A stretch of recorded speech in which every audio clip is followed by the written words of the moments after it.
Today we're going to discuss a phylogenetic tree that describes the evolution of manicure tools from a common ancestor. This tree is a rooted tree, meaning that this tree has an outgroup that can be used to determine the order of divergence based on the distance between each tool.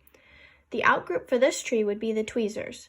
The tweezers were known to have diverged earlier than all the other tools did. This roots the tree to a common ancestor, right where the star is located. Another term for these tools would be OTU.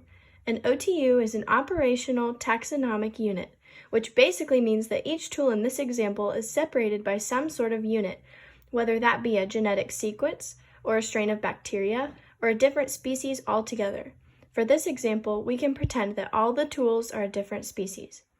Since the tweezers are the outgroup in this example, the tweezers evolved through anagenesis. Anagenesis is the evolution of a lineage over time. Over time, the tweezers evolved from a common ancestor to be different from all the other tools we have here.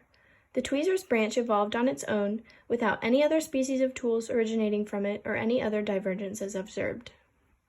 The file and the cuticle pusher are an example of cladogenesis, which is the splitting of a lineage into two distinct lineages that evolved separately from one another. These two species of tools both evolved from a common ancestor, but they evolved separately from one another into different tools.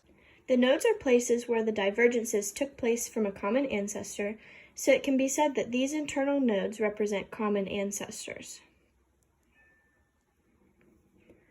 So we know that tweezers diverged the earliest, but what about the other tools? Well, from a common ancestor, we see two branches emerging, a branch for tools that cut, either nails or cuticles, and a branch for tools that prune but do not cut.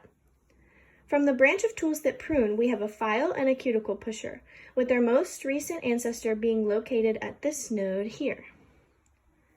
From the branch of tools that cut, we have a divergence into scissors, which uses just a few fingers to operate, and the clippers, which typically require the whole hand in order to cut. From there, we diverged into the type of clippers that are held like so, and the type of clippers that are held like this. From this branch, we diverge further into a specialized cuticle clipper, and then regular clippers which separate into bigger and smaller sizes for all of your clipping needs. The most recent common ancestor would be between this big and little clipper, who are the closest related tools here.